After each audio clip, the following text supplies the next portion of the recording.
We're going to start with the big NBA news from yesterday. Damian Lillard to the Milwaukee Bucks.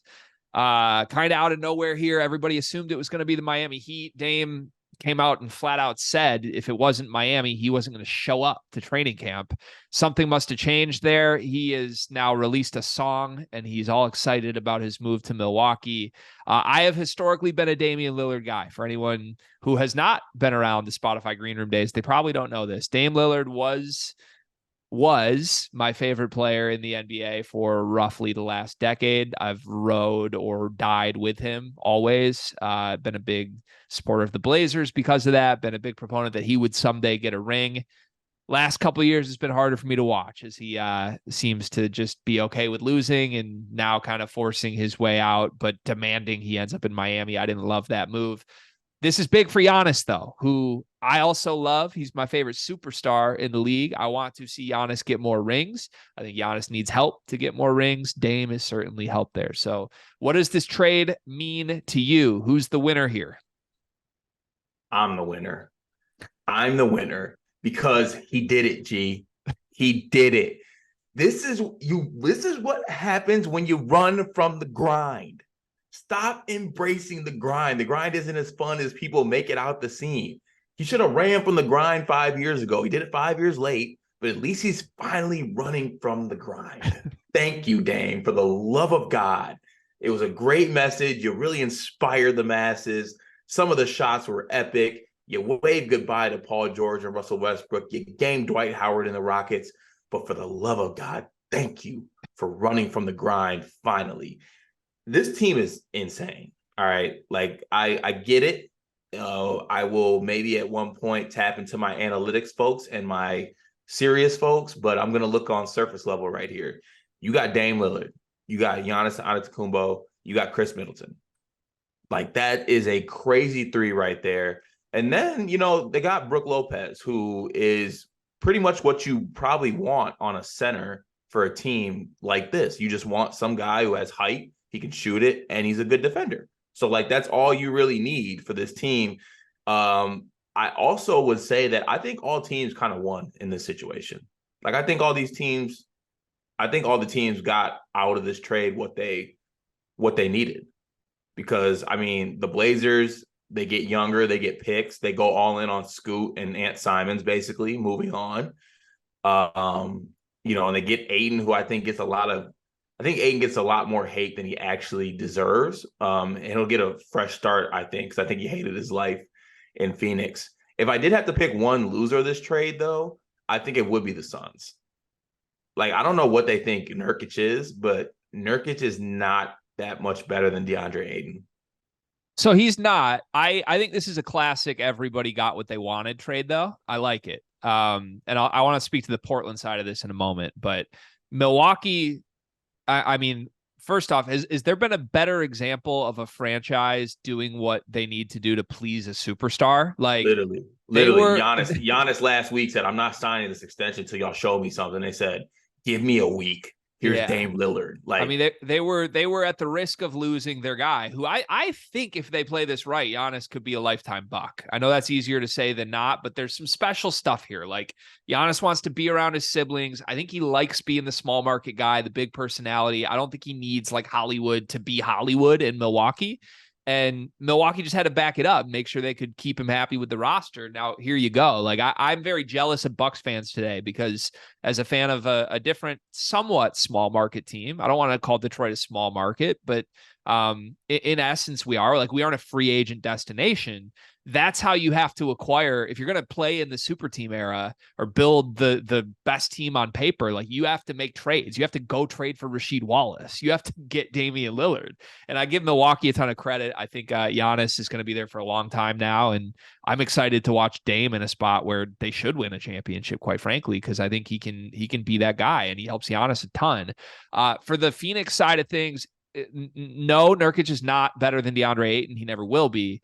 But I think given the fact that you have those three, you've got the three guys who are going to score 120 points a game right now, you just need somebody who's in the right spot and won't be upset about that, literally. And that's literally what DeAndre Ayton didn't do. Yeah, to get a starting center who can start on a playoff team, we've seen him do it for 6 years, and then to also get depth. Like I don't like any of the depth pieces necessarily, but shit, Phoenix was going to roll out like us, like some podcasters as their 6th, 7th guy this year.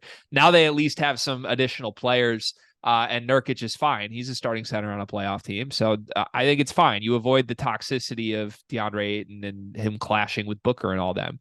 And then I love this for Portland. Honestly, I think there's an argument that Portland might have come out the biggest winner here, which sounds crazy, losing Damian Lillard. He's the greatest player in franchise history, in my opinion. But does it not feel like Portland skipped the whole tanking side of this, and they just stumbled their way into, in my opinion, a top 2 young core in the league?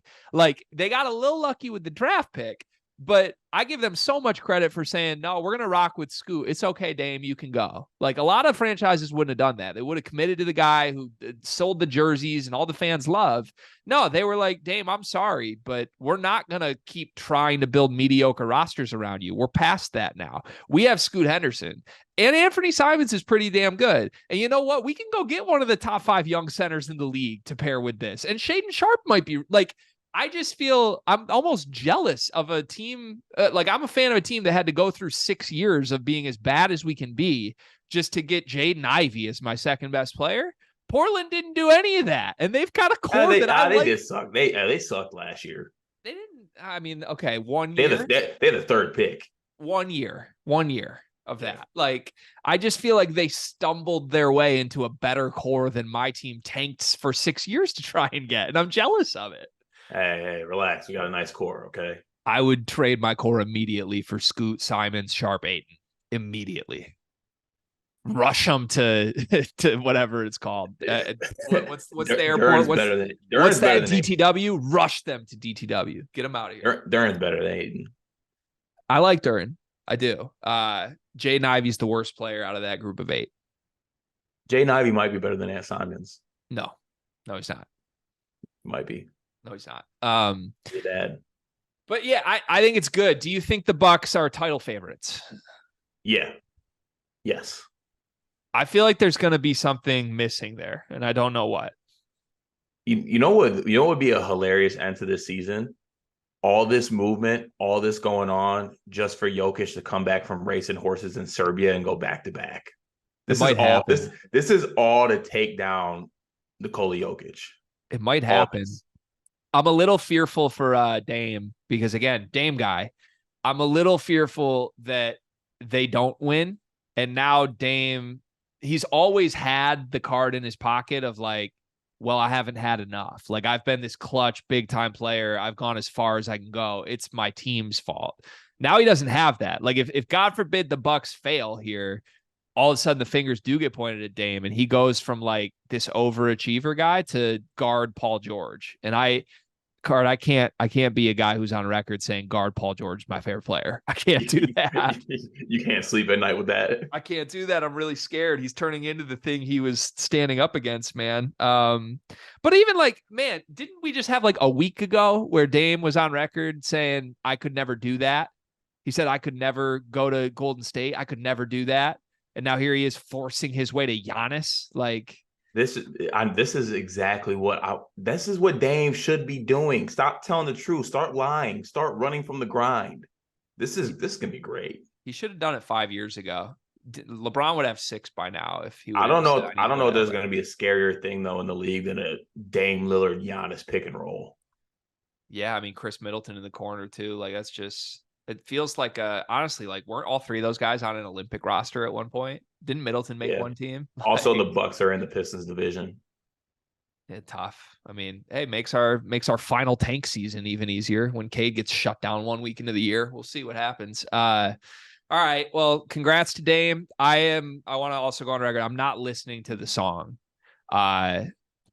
I know I should be like fan of like my player raps. Like, I have a rap history. I'm not listening to that song. I can't believe this man dropped a single 7 minutes after he got traded to Milwaukee. I heard he sent the shot at Scoot too. Did he actually? Yeah. Something like, you think this guy can replace me, but they'll figure it out soon enough. I got to say this. Dame's wrong. Scoot can replace Dame. Like I'm Also, also, Dame, my brother, you're 34. Okay, having an 18-year-old op is not the greatest look. Okay, yeah, just be the fake mentor, man. Okay. Don't Cade McNamara your way out of this. Like yeah. just be the fake mentor. Also, Scoot might be better. That's what I'm saying. His name's Scoot's Scoot. nasty. So what do I do here? I don't think I can be a Dame guy anymore. Like I don't think I can claim the guy who dropped the single dissing an 18-year-old as my favorite player now. I need you to actually listen to it first and then assess. I will identify as like if the Pistons are bad again and I got to pick someone that I want to win the title, I'm identifying as a Bucks fan. I know that's like jumping, but like if I got to root for a team that can actually win the title to win a title, it will be the Bucks.